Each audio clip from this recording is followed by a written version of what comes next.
Okay, today's lesson is on dividing fractions. You should have already learnt about multiplying fractions, and it's essentially the same thing except with twist. And the learning goal is calculating problems that involve the division of fractions. Okay, so we're just going to have a look at it. We're going to look at the twist and see how we go. Okay, so here is an example. And remember, beautiful working out is rewriting the question, so I'm going to do that. So 2 over 5 divided by 3 over 7. Now, there's one key thing that we need to do when dividing fractions, and that is we need to change it to a times and then multiply by the reciprocal. The reciprocal of the second number. The reciprocal is just we put the bottom at the top and the top at the bottom. So I'm going to rewrite this as 2 over 5 times 7 over 3 equals. Now notice that all I've done is swapped the top and the bottom of the second fraction. Now it's simply a multiplication of fractions. Okay, so what are we going to do? We're going to multiply top with top. Okay, so 2 times 7 is 14. Okay, and then we're going to multiply bottom with bottom, and that's 15. And that's the end of the question. So dividing fractions is the same as multiplying fractions. We just have to write it as a multiplication. So for the second one, I'm going to do that. I'm going to go 5 over 8 times, remember we have to multiply it by the reciprocal, 16 over 15. Okay. Now, we can, so now all we have to do is multiply top with top and bottom with bottom. Okay. Now, 5 times 16, that's a hard question, but what if we go 10 times 16? So instead of going 5 times 16, I'll go 10 times 16 is 160, and half of that, because 5 is half of that, that's 80. So we'll go 80. Okay.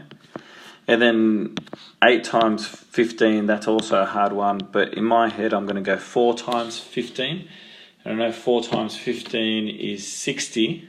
You can even go down to 2 times 15 if you want to get there. So 4 times 15 is 60, so 8 times 15 will be 120.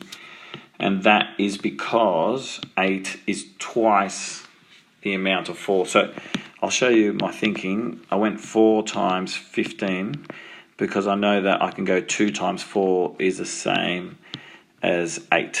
Okay? So that makes it easier to do it in my head. And what I'm going to do is I'm going to cancel these out. I've got 0 at the top and 0 at the bottom. You've got that. And then I'm going to simplify it. 4 goes into both top and bottom, goes into 8 twice, goes into 12 3 times. Having said that, the easiest way to simplify is just to pop it in your calculator, press equals, and you'll get the most simplified version. So our simplified version is 2 over 3. Okay, for our final example, what we're going to do is I'm going to convert this to a to an improper fraction before I can start solving it. So I'm going to go 4 times 2, so we times these together, and you get 8, all right? And then from this step, I have to add, okay? So I go 8 plus 1 is 9, and remember the denominator dominates. So this is going to be the same, so it's 9 over 4. And I'm going to go divided by only because I haven't worked out the problem yet. So I'm going to go 3 times 1, and that's 3. And then 3 plus 1, well, that's 4. So I'm going to put 4 there and going to put it over the denominator, which dominates there. Okay, now that I've got it in proper fraction, I can just do what I've done in the other questions. So I'm going to change that the divide to a times. So I'm going to change it to a times by flipping it by its reciprocal. So that's 3 over 4. And now we simply go top with top. 9 times 3, oh, that's 27. Okay. And then bottom by bottom. So 4 times 4. And that's 16. All right, and I'm trying to think, it looks like it might be in simplest form right there.